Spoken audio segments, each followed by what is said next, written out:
प्यारे बच्चों नमस्कार। करंट अफेयर्स की इस क्लास में आपका हार्दिक स्वागत है। इस क्लास के अपन अंतर्राष्ट्रीय जो घटनाक्रम है वो देखेंगे जून 2023 का दर्पण के हिसाब से। ठीक है, सबसे पहली घटना है अपने चीन और भारत के मध्य जो विवाद है अपने अरुणाचल प्रदेश को लेकर। अरुणाचल प्रदेश उत्तर पूर्व के 8 राज्यों में एक प्रमुख राज्य है। उत्तर की साइड अपन देखते हैं।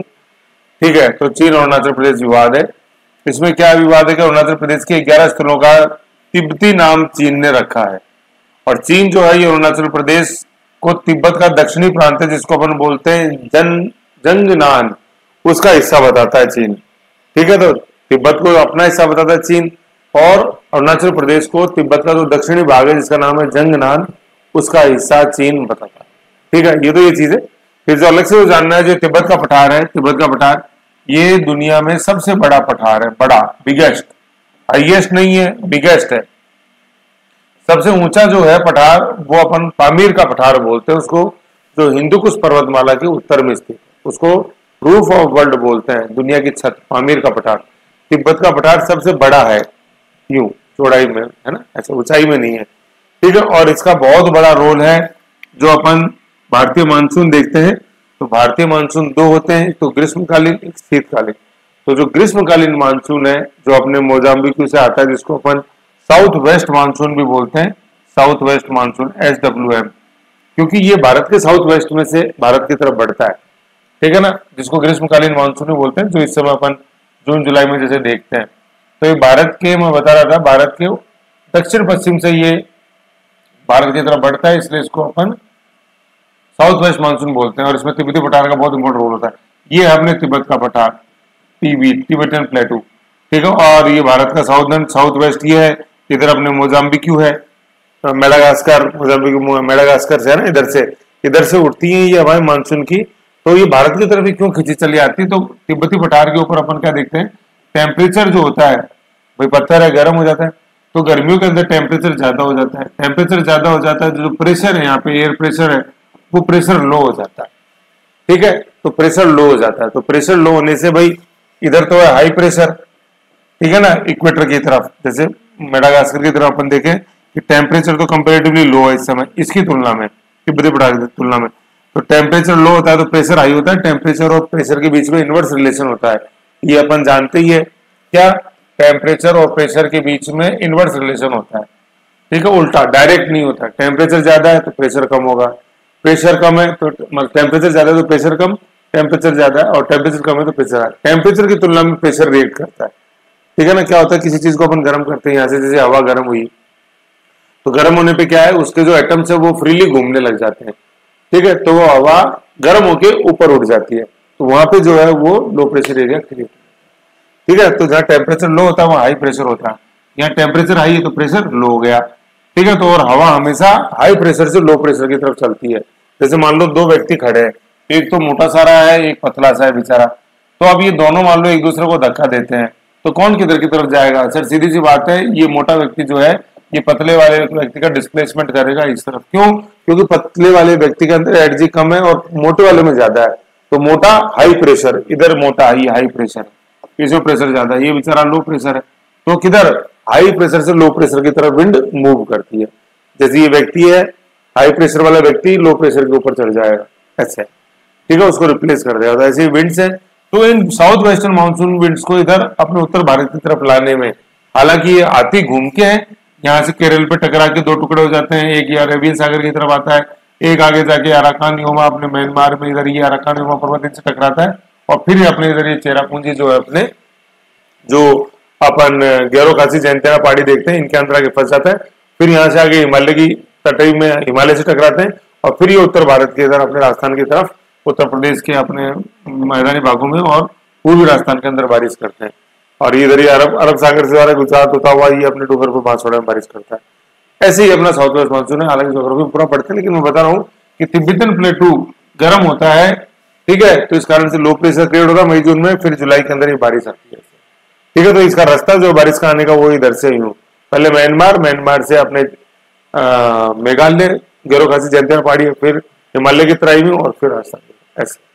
तो ये जो साउथ वेस्टर्न मानसून है, जिसे ग्रीष्मकालीन मानसून बोलते हैं, इसको लाने में तिब्बतन पठार का बहुत इंपॉर्टेंट रोल है।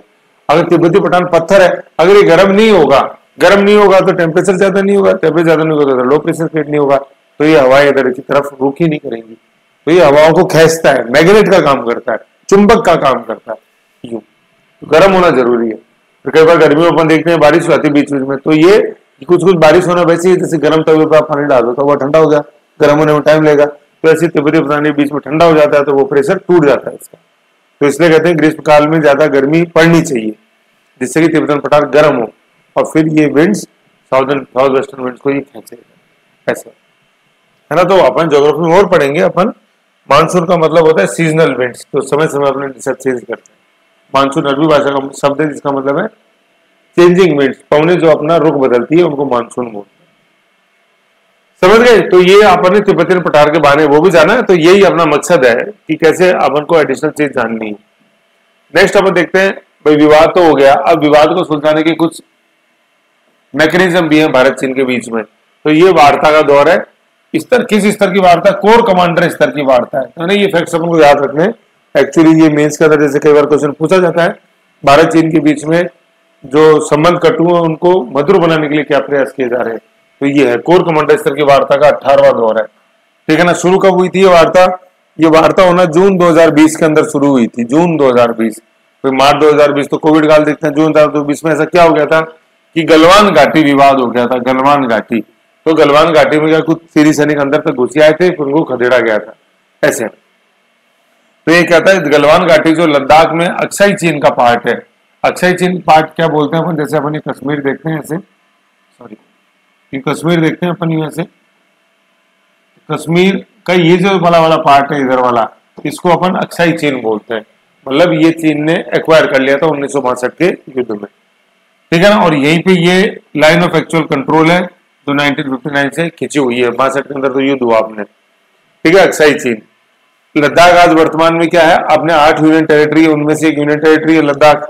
टोटल 8 यूनियन टेरिटरियां हैं अपने, तो लद्दाख जम्मू एंड कश्मीर 2 ही हो गई, दिल्ली चंडीगढ़ 2 ही हो गई, ठीक है ना।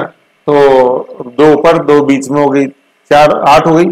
फिर अपने अंडमान दादरा एंड नागर हवेली और दमन एंड दीव 1 हो गया है चारों मिला के, ठीक है। तो 5 हो गई, 3 नीचे अपने लक्षद्वीप, पौंडीचेरी और अंडमान निकोबार, ऐसे 8 केंद्र शासित प्रदेश हैं भारत में आज की तारीख में, है ना। अपन जब पढ़ रहे हैं ये जुलाई 2023 के अंदर। तो 28 राज्य हैं, स्टेट्स हैं और 8 यूनियन टेरिटरीज हैं, केंद्र शासित प्रदेश हैं।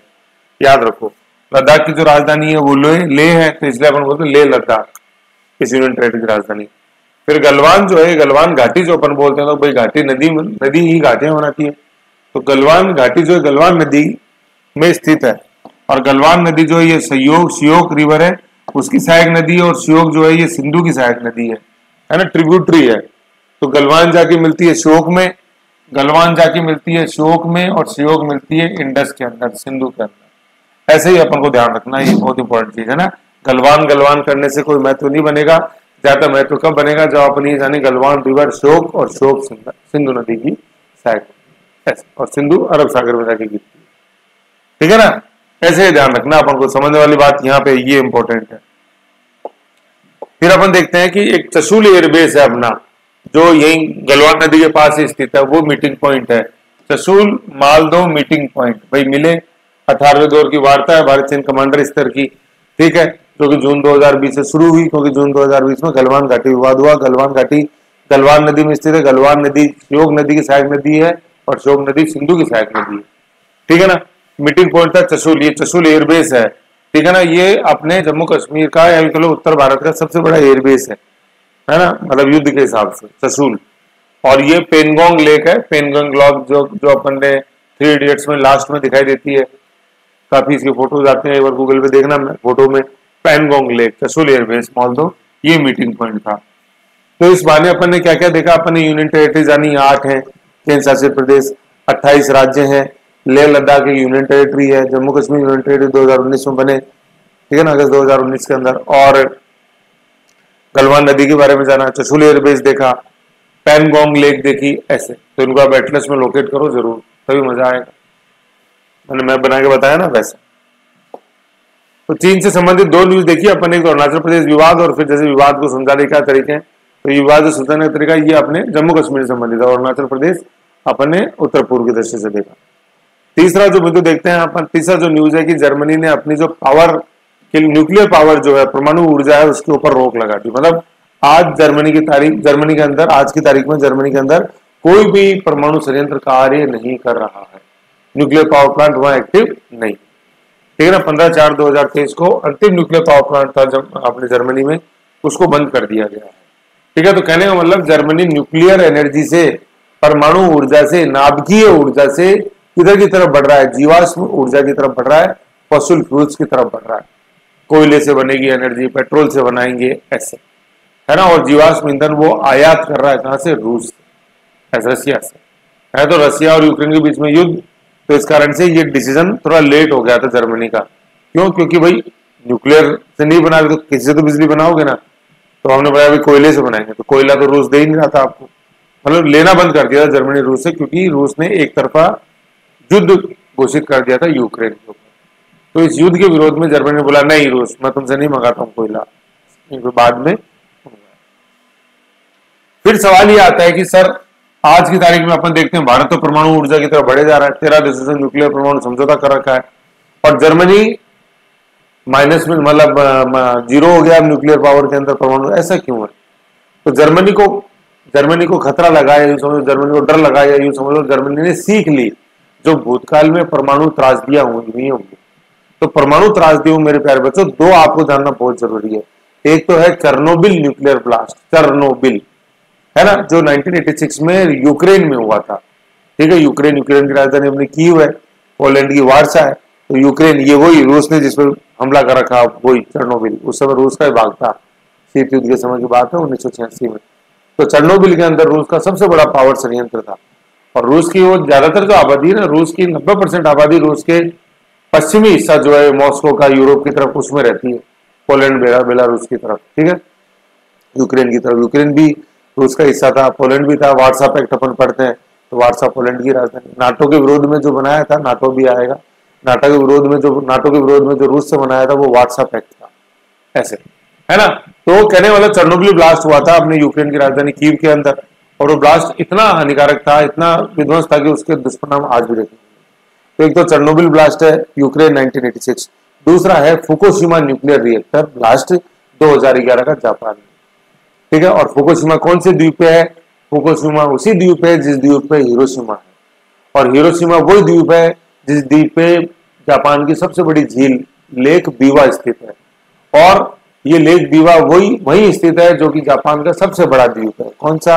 हुंशु द्वीप। तो हुंशु का मतलब क्या? बीवा, हिरोशिमा, अपने जितने भी औद्योगिक स्थल हैं जापान के अंदर, सारे के सारे हुंशु द्वीप के ऊपर स्थित है। 4 द्वीप है जापान में, सबसे ऊपर होकेडो, फिर हिंसू, फिर हुंशु, फिर चिकोकू और कयोशु। सबसे ऊपर वाला होकेडो सबसे छोटा है ना, और हुंशु जो है ये सबसे बड़ा है। तो जुलाई 2023 के अंदर अपने वीडियो के अंदर देखा था क्या, जो यहाँ पे समिट हुआ था अपने G7 का जापान के अंदर, वो देखा था, क्वाड सम्मेलन देखा था हिरोशिमा में, वहां भी बताया था।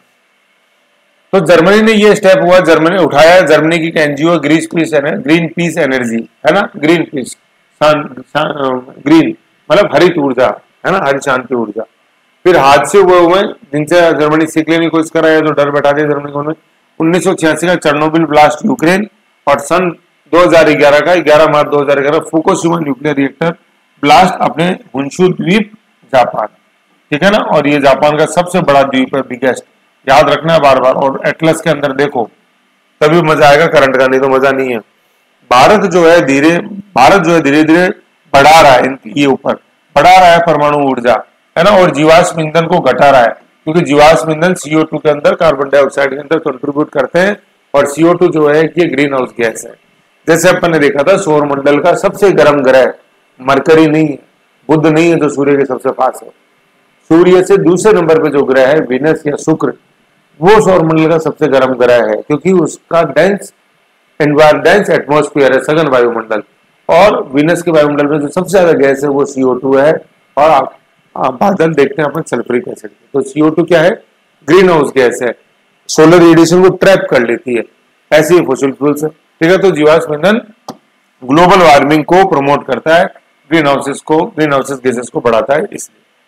तो भारत तो धीरे धीरे क्या है, परमाणु ऊर्जा का स्तर बढ़ाया जा रहा है और जीवाश्म ईंधन का घटाया जा रहा है। आज की तारीख में करीबन 3% के लगभग अपना न्यूक्लियर एनर्जी से जनरेशन है ना, ये टोटल एनर्जी का।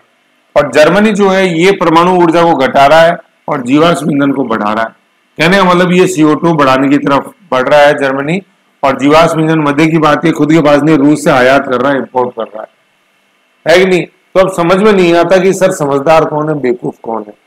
हम क्या बेवकूफ है क्या जो हम परमाणु ऊर्जा की तरफ जा रहे हैं और न्यूक्लियर और परमाणु की तरफ जा रहे हैं और फोसिल फ्यूल्स को घटा रहे हैं, या जर्मनी समझदार है जो इन दुर्घटनाओं से सबक लेके परमाणु ऊर्जा को कम कर रहा है। तो समझदार कौन, बेवकूफ कौन, ये कोई नहीं निर्णय ले सकता। सब अपनी अपनी समझ में समझदार है। कोई बेवकूफ या पागल व्यक्ति होता है, वो सोचता है कि पागल व्यक्ति सोचता है मेरे से समझदार तो धरती पे ही कोई नहीं है। तो सबका देखो अपना अपना सही है, समय और परिस्थिति के अनुसार डिसीजन लिए जाते हैं, किसकी कितनी मांग है। जर्मनी जितना औद्योगिक विकास कर सकता था उतना कर लिया, विकसित राष्ट्र है, G7 का सदस्य है जर्मनी। G7 मैंने बताए थे आपको, Canada, America, Britain, France, Germany, Italy, Japan, Australia विकसित देश हैं। अब उनको विकास करने की जरूरत ही नहीं है, अर्थव्यवस्था उनकी हो चुकी जितनी विकसित होनी थी। तो काय के लिए ईंधन, कोई ऊर्जा तो किस लिए चाहिए, उद्योगों के लिए, अर्थव्यवस्था को आगे बढ़ाना है। उद्योग जो क्लाइमेक्स पे पहुंच सकते थे पहुंच लिए वहां पे। तो वहां तो सरकार ये बोलती है ऑफिस मत जाओ, घर बैठो, मौज करो और जनसंख्या बढ़ाओ। नेगेटिव जनसंख्या है वहाँ, नेगेटिव पॉपुलेशन ग्रोथ, मतलब DINK, double income no kids, DINK। तो बोला कि कोई ऑफिस कुछ नहीं, घर बैठो, घूमो, देश की जनसंख्या बढ़ाओ, बच्चे पैदा करो। ये तो विकासशील देश नहीं हो, विकसित राष्ट्र है, डेवलप्ड नेशन है। भारत क्या है, डेवलपिंग नेशन है, डेवलप नहीं है अपन, विकासशील राष्ट्र है, विकसित नहीं है। विकासशील और विकसित में मैंने पहले ही बताया था, विकासशील डेवलपिंग कंट्रीज जो होते हैं इनमें 90% डेवलपमेंट एक्टिविटीज होती हैं, 10% मतलब इकोनॉमिक एक्टिविटीज होती हैं। जबकि विकसित राष्ट्र जो होते हैं, डेवलप कंट्रीज होते हैं, उनमें उल्टा है, उनमें 10% डेवलपिंग एक्टिविटीज होता है। रोड, स्कूल, कॉलेज की जरूरत नहीं समझने है, और 90% वह इकोनॉमिक एक्टिविटीज होती है डेवलप्ड देशों में। ऐसा ठीक है। तो ये कारण है, कौन गलत कौन सही ये समय बताएगा। लेकिन अपने को तो ये चेरनोबिल समझो, फुकुशिमा समझो, और ये CO2 जो मैंने बताया वो समझो। फिर देखो ये कुछ हिंदी के वर्ड्स हैं, इनको याद रखो, क्योंकि हिंदी भी अपने को क्लियर करनी है। ना भी की है, ना भी किए है ना, पहले छोटा फिर बड़ा। सांख्य की, बार बार मैंने बता रहा हूँ, सांख्य की संख्या लिखना सीखो पहले, स न ख या, है ना। अब सांख्य की ये ई और ये की, सांख्य की। तकनीकी दोनों बड़े, बहुत पूछते हैं ये तकनीकी, दोनों बड़े, बड़ी तकनीक। आधुनिकीकरण ये वही है जो सांख्यिकी की है या जो अपने क्या नाभिकीय है। इसके साथ मैं कई बार बचाता रहता हूं, क्या रचयिता, ये सही है ना, रचयिता नहीं होता है, रचयिता नहीं होता, रचयिता, समझ गए। तो ये कुछ वर्ड थे, तो भाई एक पन दो काज में अपन को चलना है यार, ऐसी क्या बात है, घबराते क्यों। ठीक है। तो ये अपने थी कौन सी न्यूज, तीसरी। फिर अपन चौथी न्यूज देखते हैं, नाटो, है ना। नाटो, नाटो नहीं, नाटो है, नाटो होनी चाहिए मेरे हिसाब से, हाँ नाटो। फिनलैंड बना नाटो का 31वां सदस्य, ठीक है ना। फिनलैंड बना नाटो का कौन सा सदस्य, 31st नेशन। तो कहने का मतलब आज की तारीख में, मतलब 4/4/23 को यह बना, 4 अप्रैल 2023 को नाटो का 31वां सदस्य बना कौन, फिनलैंड। 3 और 1 जोड़े तो कितना हो गया, 4 हो गया ना, 3 और 1 4, तो 4/4/23 को, 4/4 को ही क्यों, क्योंकि 4/4/1949, 4 अप्रैल 1949 को ही नाटो की स्थापना हुई थी। हेडक्वार्टर रखा गया था ब्रुसेल्स के अंदर, बेल्जियम के अंदर, ठीक है। यू 4/4, और नाटो के अंदर शब्द कितने आ रहे हैं, 1 2 3 4, NATO, तो 4 हो गया ना, 4/4/1949, ये 1949 ब्रुसेल्स बेल्जियम में इसका हेडक्वार्टर। एक तो चीज ये है, नाटो का full form North Atlantic Treaty Organization, है ना। उत्तरी अटलांटिक ट्रीटी, उत्तरी अटलांटिक के किनारे जो देश है उनका ये सहयोग संगठन है। लेकिन सहयोग कैसा, ये एक मिलिट्री कॉर्पोरेशन है, मतलब कोऑपरेशन, सहयोग संगठन है, सैन्य, है ना, नाटो। और ये रूस को रोकने के लिए बनाया गया था सिविल वार के समय, मतलब सेकेंड वर्ल्ड वार से लेकर सेकेंड वर्ल्ड वार खत्म हो गया अपना 1945 के अंदर। हिरोशिमा नागासाकी बम गिरा 6 अगस्त 1945, 9 अगस्त 1945 को, हिरोशिमा पे 6 अगस्त 1945, लिटिल बॉय। और फैटमैन 9 अगस्त 1945 को नागासाकी पे गिरा।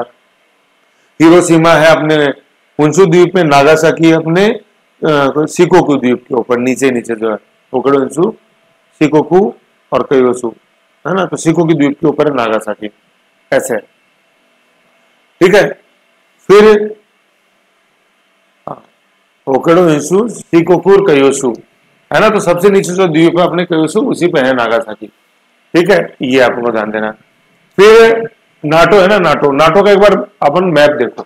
ठीक है ना, कौन कौन से देश है क्या है उन पे अभी मैं बताऊंगा, अभी चलते हैं उसमें। फिर नाटो का अपन देखते हैं,49 हुई 4 अप्रैल 1949 को, हेडक्वार्टर है ब्रुसेल्स बेल्जियम में। तो देखो यहाँ पे 3 नाम आ रहे हैं, एक तो फिनलैंड आ रहा है, फिनलैंड की स्थिति देखो। दूसरा आपने देखो ब्रुसेल्स जो उसका हेडक्वार्टर है वहां स्थिति देखो। ठीक है ना, और नाटो का full form North Atlantic Treaty Organization, उत्तरी अटलांटिक संधि ट्रीटी संगठन। ठीक है ना, प्रो यूएसए, ये यूएसए के दिमाग की उपज थी रशिया को रोकने के लिए।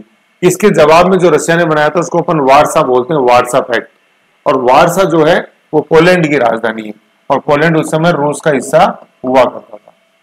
ठीक है, 1949 में जब नाटो बना था उसमें 12 सदस्य थे, और आज कितने हो गए? 31 हो गए, है ना, 31। अंक उल्टे करें, 12 के तो 21 होते हैं, 21 में 10 जोड़े तो 31, ऐसे याद रखो। इसका जो अध्यक्ष है अभी वर्तमान में नाटो के, वो कौन है? स्टोलनबर्ग है ना, स्टोलन बेरी है ना, स्टोल चुरा लिया अपन ने, बेर तो चुराने को बोलते हैं स्टोल, स्टोलन बेरी इसके वर्तमान में कौन है? अध्यक्ष है। वर्तमान में कितने सदस्य हैं? 31। 31 में 29 तो है यूरोपियन, और 2 है कौन? यूएसए के। कौन? कनाडा, और मतलब 2 है अपने नॉर्दर्न अमेरिका के, यूएसए मत लिखो, नॉर्थ अमेरिका लिखो।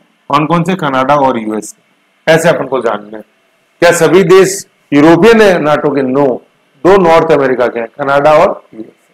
बाकी जो 29 है वो सारे यूरोप के, ऐसे। ठीक है ना। तुर्की जो है ना, तुर्की ऐसा है, ठीक है, एक तुर्की का एक हिस्सा है छोटा सा जो यूरोप में भी आता है, और ज्यादा हिस्सा एशिया में आता है। ठीक है ना, ऐसे। कॉन्स्टेंटिनोपल वाला हिस्सा तुर्की का यूरोप में आता है। ठीक है, तो ये अपने नाटो के बारे में जाना। फिर ये है कि फिनलैंड जो है ना, ये नाटो का सदस्य क्यों बना? ठीक है, क्यों बना? पहले तो फिनलैंड की स्थिति देखो, नॉर्वे, स्वीडन, फिनलैंड ऊपर, नॉर्डिक देश बोलते हैं, पर नॉर्वे, स्वीडन, फिनलैंड, आइसलैंड और डेनमार्क को मिला देते हैं, नॉर्डिक नेशंस बन जाते हैं 5। तो फिनलैंड नाटो का सदस्य क्यों बना जी? ऐसा क्या हो गया था?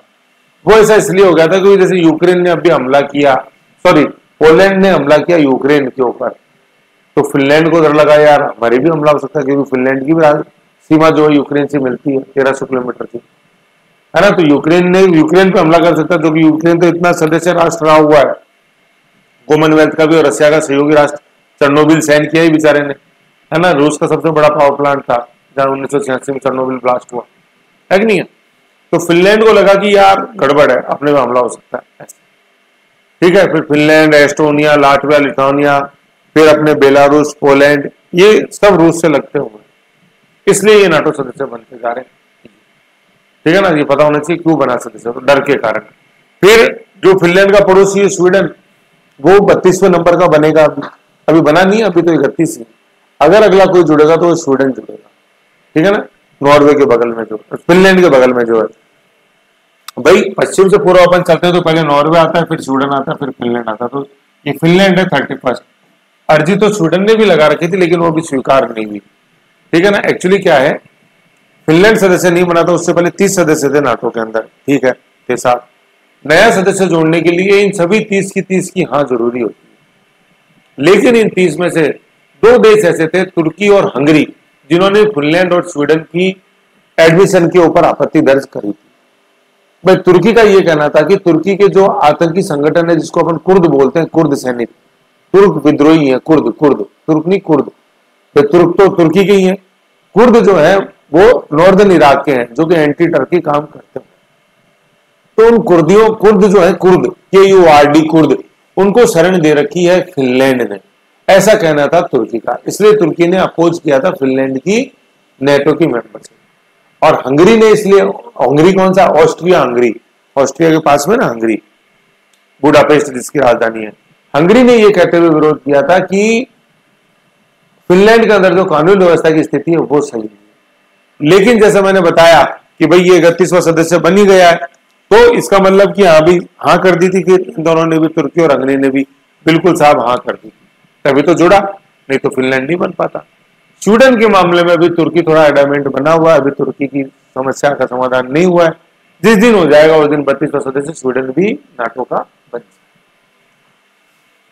ठीक है, कारण क्या था, रूस ने जो यूक्रेन पे हमला किया वो, इसको अपन क्या बोलते हैं, जो ये एक्सटेंशन हुए जा रहा है ना, 12 सदस्य थे आज 31 हो गए, तो ये एक्सटेंशन ऑफ कोल्ड वार है, शीत युद्ध का विस्तार है।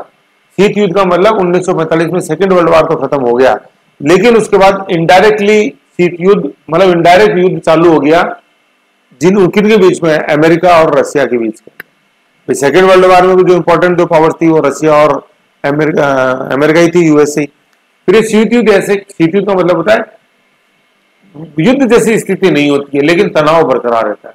भाई युद्ध में तो क्या होता है, लड़ाकू विमान एक दूसरे पर हमला कर रहे हैं, गोले चल रही हैं, बंदूकें चल रही हैं, तोपें चल रही हैं, ऐसा नहीं होता शीत युद्ध में। ये शीत है, ठंडा है, मतलब तनाव बना रहता है, टेंशन है, मान जा नहीं तो देख ले मैं तेरे को ये कर दूं, अरे तू मान रहा ही नहीं मान रहा, मैंने नहीं तो मैं आ रहा हूं अभी, रुक देख मैं आया, ये तनाव बना रहता है, इसको बोलते हैं शीत युद्ध। आता कोई नहीं, दोनों का पता है कि अगर किसी ने भी न्यूक्लियर पावर मतलब न्यूक्लियर वेपन छोड़ दिया तो सब विनाश हो जाएगा। फर्स्ट वर्ल्ड वार और सेकेंड वर्ल्ड वार की अच्छी बात यही है कि उसके अंदर बड़े पैमाने पर न्यूक्लियर बम यूज नहीं हुए। एक ही पहली और आखिरी बार हुए कब, हिरोशिमा और नागासाकी, लिटिल बॉय और फैटमैन के नाम से। लिटिल बॉय जो 6 अगस्त को हिरोशिमा पे गिरा था उस बम का नाम है, 9 अगस्त 1945 को जो नागासाकी पे गिरा था उसका नाम।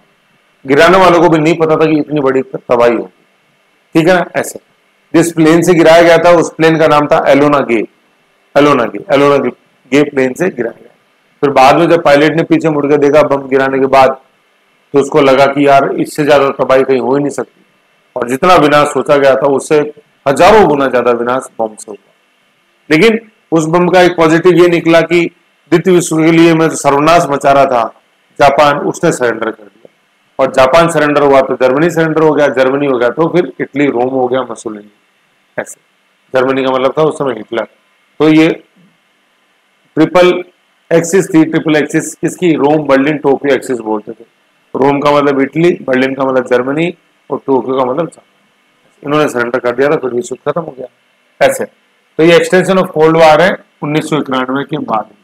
भाई कोल्ड वार जैसे भाई कोल्ड वार चालू हुआ 1945 में, सेकेंड वर्ल्ड वार एक बाद से, और 1991 में खत्म हो गया था जब रूस का विघटन हो गया यूएसएसआर का, यूनियन ऑफ सोवियत सोशलिस्ट का, union of Soviet socialist Russia का विखंडन से शीत युद्ध खत्म हो गया। तो रशिया ने तो सारे अपने जो सीआईएस देश थे उनको आजादी दे दी, ठीक है ना। इसमें यूक्रेन भी था, 12 सदस्य थे उसके अंदर।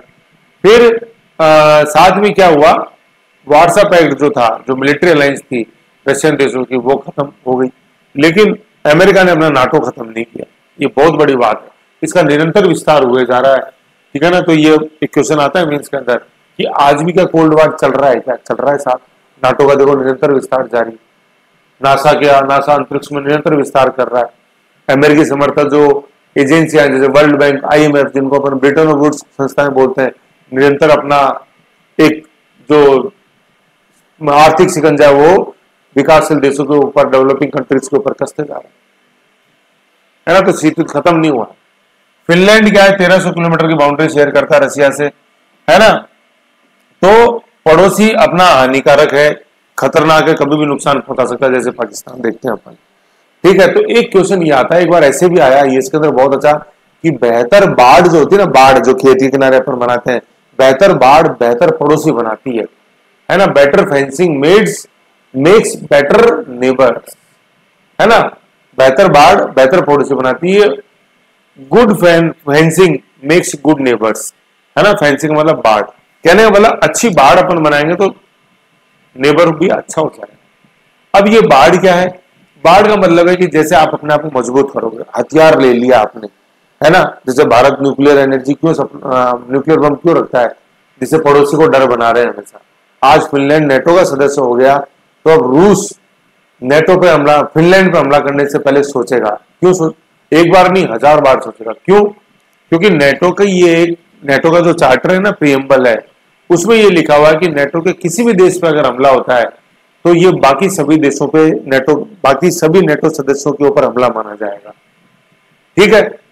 और फिर वो सभी अन्य सदस्य देश उस देश की मदद करेंगे दुश्मन देश के। कहने का मतलब अगर अब रूस फिनलैंड पे हमला करता है ना, तो क्या होगा कि बाकी सभी जो 30 देश है नाटो के वो रूस के ऊपर हमला करेंगे, और उन 30 देशों में देखो अमेरिका भी। तो यूक्रेन आज पछता रहा है कि यार अगर मैं भी भूतकाल में नेटो की सदस्य ले लेता तो शायद आज जो मैं दिन देख रहा हूं, है ना, वो नहीं होगा। व्लादिमीर जेलेंस्की एग्नि जैसे आज लड़ रहे हैं रूस से, तो शायद उससे ज्यादा कॉन्फिडेंस से लड़ पाते। और दूसरा, अमेरिका जो आज छुपे छुपे मदद कर रहा है यूक्रेन की, छुपके छुपके, वो शायद अमेरिका बिल्कुल खुल के कर पाता, हरक्यूलिस विमान भेजता अमेरिका रशिया बिल्कुल उड़ा के। आज तो अंधेरे में हो रहा है, छुपके छुपके हो रहा है, क्योंकि नाटो सदस्य नहीं हो रही यूक्रेन, ठीक है ना। ये अपन को समझना। तो बेहतर बाढ़ बेहतर पड़ोसी बनाती है, बहुत अच्छा वाक्य है, ऐसे आया हुआ 2 बार यूपीएससी में। तो उसमें यही है कि अपन हथियार वगैरह मजबूत करते हैं, ऐसे तो वो बाढ़ का ही काम करते हैं हथियार। भाई बाढ़ क्या होती है, अनजान व्यक्ति को खेती में आने से रोकती है। तो आपके पास अच्छे वेपन्स रहेंगे, अच्छी टेक्नोलॉजी होगी, आपका दबदबा होगा हर क्षेत्र के अंदर, तो पड़ोसी आपसे डरेगा। तो डरेगा मतलब वो शांति से बैठा रहेगा, हाँ भैया कैसे हो, ठीक हूं। और अगर आपके पास कुछ नहीं होगा तो आप बोलोगे हाँ भैया कैसे हो, आ रहा हूं शाम को, घर ही बताऊंगा तेरे को कैसे हूं, ऐसे। ठीक है। फिर जैसे फिनलैंड की बात आ रही, तो मैंने बताया नॉर्डिक नेशंस। तो नॉर्डिक नेशन जानने क्वेश्चन आता है बहुत, नॉर्वे स्वीडन फिनलैंड, ठीक है ना, यू नॉर्वे, फिर स्वीडन, फिर फिनलैंड, फिर है डेनमार्क और आइसलैंड। डेनमार्क अपने नीचे की तरफ, आइसलैंड ऊपर अटलांटिक में, ठीक है, ऐसे, ठीक है। तो ये हो गया। फिर क्या है, फिनलैंड जो है ना, फिनलैंड का विरोध किया था, फिनलैंड बराबर नाटो, विरोध किया था तुर्की और हंगरी ने। मैंने जैसा बताया तुर्की ने किया क्योंकि फिनलैंड कुर्द समर्थक था, और कुर्द जो है ये तुर्की का विरोध करते हैं, ये इराक से बिलोंग करते हैं कुर्द। तुर्क तो तुर्की से है, लेकिन कुर्द ये नॉर्दर्न इराक से बिलोंग करते हैं, जो कि तुर्की के अंदर आतंकवादी गतिविधियां करते हैं। और जो पूर्वी तुर्की है जो इराक से लगता है, वो इनका गढ़ है तुर्कों का, ठीक है। फिर हंगरी ने क्यों विरोध किया था फिनलैंड की सदस्य का, खराब कानून व्यवस्था के कारण। क्वेश्चन बहुत अच्छा है, किन 2 देशों ने विरोध किया था फिनलैंड की सदस्यता का, अपने तुर्की और हंगरी ने। हंगरी वही हंगरी हूं मैं, हंगरी हो तो भाई पेस्ट खा लो। कई लोग ब्रुश करते हैं जिसको अपन कोलगेट बोलते हैं, तो कोलगेट खाते हैं। तो हंगरी हो तो पेस्ट खा लिया। तो हंगरी की राजधानी है बुडापेस्ट, ऐसे याद रख सकते हैं। फिर नया नेटो सदस्य बनने के लिए सभी देशों की हाँ जरूरी है, ठीक है ना, लेकिन तुर्की और हंगरी ने विरोध किया, लेकिन अंततः मान गए सभी, और फिनलैंड तभी तो जुड़ा। अब कभी भी विस्तार होगा वो 32 नेटो का, तो 32वें सदस्य के रूप में स्वीडन जुड़ेगा, 2 भी लिखा हुआ है 2, और स्वीडन की लोकेशन फिनलैंड के बिल्कुल बगल में है ना। तो स्वीडन को भी क्या डर है, वो रशिया का डर सता रहा है सब, ऐसे। भाई अंग्रेजों ने भी जैसे अपन देखते हैं कि अपने अफगान युद्ध लड़े 3, ठीक है ना, और पहले और दूसरा जो अफगान युद्ध है उसी के याद में बना हुआ, जो अपने इंडिया गेट है ना, भारत दिल्ली में जो अपन देखते हैं इंडिया गेट राष्ट्रपति भवन के सामने, वो अफगान युद्ध, उसके ऊपर जो जिन सोल्जर्स के नाम है, जैसे अपनी इंडिया गेट देखते हैं ना, ऐसे इंडिया गेट, ठीक है। यहाँ बीच में तो अपने अमर जवान ज्योति थी, पहले बंद है, ठीक है, यहाँ ऊपर ही लगा हुआ है, उसमें लिखा हुआ है soldiers who laid their life in Mesopotamia and Middle East during the First World War and second Afghan war. तो इसमें सेकेंड अफगान, तो अंग्रेजों ने भी लड़े हैं, क्यों, क्योंकि उस समय रूस इधर अफगानिस्तान की तरफ से आगे बढ़ रहा था। तो रूस पोलर बियर है ना, पोलर बियर, क्योंकि पोल के नजदीक है रूस, तो पोलर बियर का खतरा अंग्रेजों को भी परेशान करता है, आज अमेरिका को भी करता है, अपने नॉर्वे स्वीडन फिनलैंड को भी कर रहा है, फिनलैंड बन गया ऐसे, क्योंकि सब ये यूक्रेन पे जो हमला हुआ ना, उससे सब जाग गए, और रूस के पड़ोसी ऐसे, ठीक है ना। फिर एक सवाल अपने ये है, जैसे क्वेश्चन अगर आए कि भाई रूस ने जो यूक्रेन पे हमला किया है इसका क्या परिणाम, तो ये खौफ जो है नेटो का विस्तार हो रहा है, ये इसका एक अपन को परिणाम या न्यूज के रूप में अपन ने समझ गए, ये चीज है, ठीक है। फिर अगली न्यूज आएगी अपने नेक्स्ट, अब वो 4 होगी, फिर नेक्स्ट पेज पे अपन देख रहे हैं ये भूटान वाली। इससे पहले क्या देखते हैं अपन, एक बार मैं आपको ये जो नेटो के सदस्य देश है ना, इनका मैप दिखाता हूं, जरूरी है, फिर आप वैसा ही मैप बनाना है ना। नाटो का एक मिनट में आपको दिखाऊं, नाटो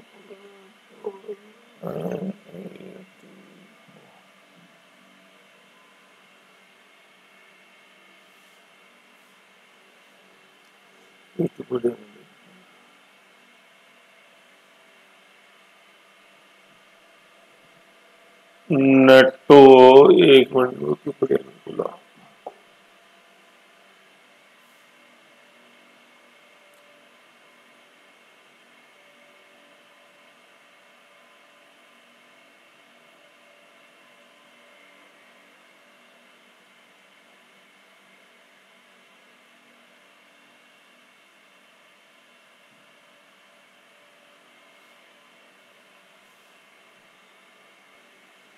है ना। देखो ये नाटो, नाटो का है, ठीक है। देखो ये नाटो का लोगो देखो आप, नाटो NATO, और फिर ये उल्टे कर दिया अल्फाबेट OTAN, है ना। मतलब एक पे हमला सब पे हमला माना जाएगा। नाटो ओटैन, ओटैन ये लोगो है इसका, ठीक है। ये फ्लैग देख रहे हो ऐसे, ठीक है। फिर आज अपन देख रहे हैं भाई नाटो ओटैन एब्रिविएशन, ठीक है। 4 अप्रैल 1949 को गठन हुआ 1949, मिलिट्री अलायंस से समझने वाली बात।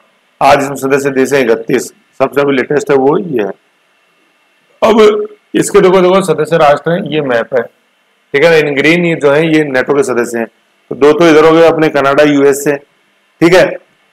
फिर ये है ना, ये ग्रीनलैंड है, ग्रीनलैंड डेनमार्क का हिस्सा है। तो ग्रीनलैंड एक्चुअली का आइलैंड है, सबसे बड़ा द्वीप है ग्रीनलैंड। तो ये भौगोलिक रूप से तो नॉर्थ अमेरिका की नजदीक है, लेकिन इसके ऊपर जो कंट्रोल है, प्रशासन जिसका चलता है वो डेनमार्क का चलता है, ग्रीनलैंड, याद रखो।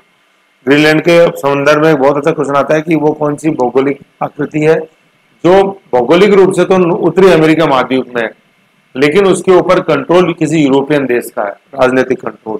तो वो ग्रीनलैंड ही, क्योंकि भौगोलिक रूप से नॉर्थ अमेरिका के पास में है, नजदीक पड़ता है उसके पास का मतलब ये।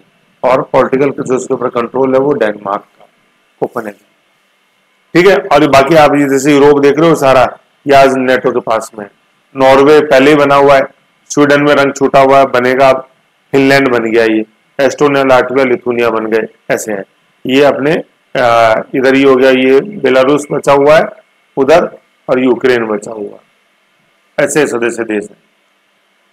एक मिनट है इसके, ये इस मैप में ज्यादातर समझ में नहीं आएगा, मैं एक बार वैसे बताता हूँ, उसमें कोई मैप उनको मिल जाए। इमेजेस देखते हैं, नेटो मेंबर्स का मैप निकालता हूँ, हाँ ये मिल जाएगा, हाँ ये सही है, ये वाला देखो, है ना। ये यूरोप का मैप है भाई, यूरोप 29, 31 में 29 तो यूरोप के ही है, तो यूरोप के देखो आप इसमें,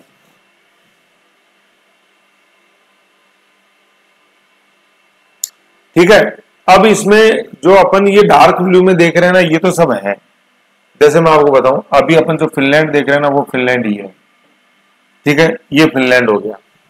फिर उसके बाद अपन ने देखा जो 32वां बनेगा वो स्वीडन है, इसमें लाइट लाइट ग्रीन है, ये नहीं है, ये स्वीडन नहीं है, ये नॉर्वे है, ये है। तो नॉर्वे है, फिनलैंड बनी गया, ठीक है। ये अपने डेनमार्क है, ये आइसलैंड, आइसलैंड बनी गया, ऐसे, ठीक है। ये अपने आयरलैंड है, आयरलैंड नहीं है, ठीक है। ऐसे अपन को देखना है। ये एस्टोनिया, लाटविया, लिथुनिया हो गए, ठीक है। ये अपने, ये बेलारूस है, ये बेलारूस, ये यूक्रेन है, ठीक है ना, ऐसे। तो जो नहीं बने वो भुगत रहे, ठीक है। तो देखो बेलारूस, बेलारूस देख रहे हो, है ना। ऊपर से जैसे अपन देखते हैं तो देखो एस्टोनिया, लाटविया, लिथुनिया हो गया, बेलारूस नहीं है, यूक्रेन नहीं है, ऐसे है, ठीक है। फिर ये जो अपन एक छोटा सा ये देख रहे हैं ना, यूक्रेन और रोमानिया के बीच में, ये मोल्डोवा है, ये मोल्डोवा, मोल्डोवा, मोल्डोवा नहीं है, ठीक है ना, मोल्डोवा नहीं है।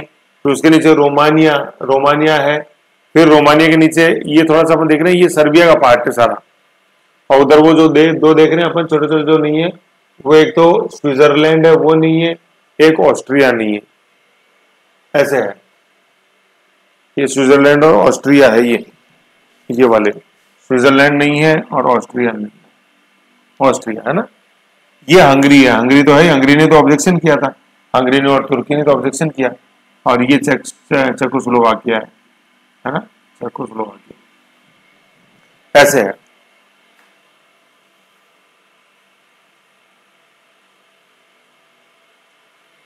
चेक और स्लोवाक दो अलग है ना, चेक और स्लोवाक, ऐसे। ऑस्ट्रिया नहीं है, स्विट्जरलैंड नहीं है, हंगरी है। ये मोल्डोवा है, मोल्डोवा नहीं है, ये सर्बिया का हिस्सा है, ये नहीं। ऐसे करके अपन को रेड कलर में सारा रूस है, तो देखो ये रूस से बाउंड्री है 1300 किलोमीटर की फिनलैंड की, ये डर सता रहा है। तो जैसे यूक्रेन पे हमला कर दिया, अभी बेलारूस में भी जैसे कभी कर सकता है, ये एस्टोनिया है, लातविया, लिथुनिया है, फिर एल है वापस बेलारूस, ये इससे जुड़ते हैं। और ये रूस का ये पार्ट है, इधर अपने जो रूस का बंदरगाह है जो अपने हमेशा खुला रहता है ना, ये सेंट पीटर्सबर्ग है, ये सेंट पीटर्सबर्ग, ये जो बंदरगाह है रूस का जो लाल कलर में है, इसको बोलते हैं Saint Petersburg, Saint Petersburg, Pittsburgh नहीं, पिट्सबर्ग तो अमेरिका में है, यह है पीटर्सबर्ग, PETTERS, पीटर्सबर्ग है ना, सेंट पीटर्सबर्ग, ये है ये वाला हिस्सा।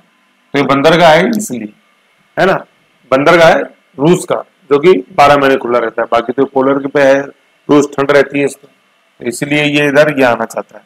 और इधर ये ब्लैक सी जैसे अपन देखते हैं, ये ब्लैक सी इधर काला सागर, तो यूक्रेन पे हमला करने का कारण एक ये भी है कि इधर काला सागर के अंदर एंट्री मिल जाए, ब्लैक सी के अंदर रशिया को, फिर इस पानी ये मेडिटेरियन सी में मिल जाएगी, भूमध्य सागर में मिल जाएगी, है ना। तो ये पीटर्सबर्ग है, पीटर्स, सेंट पीटर्सबर्ग, पीटर्सबर्ग, पिट्स नहीं है, पिट्सबर्ग तो अमेरिका में, पेंसिल्वेनिया प्रांत में, समझ गए। तो ये नेटो का आप ऐसे मैप बनाना, पूरा एक वर्ल्ड का मैप लेके, यूरोप का मैप लेके, भाई वर्ल्ड में तो 2 ही दिखेंगे ऐसे। और फिर जैसे क्या है वर्ल्ड के मैप पे जैसे अपन देखे ना, आप इसको एक चीज बताऊं, ये नॉर्थ अटलांटिक कैसे नाम पड़ा है इसका, तो ये उत्तरी अटलांटिक का हिस्सा है।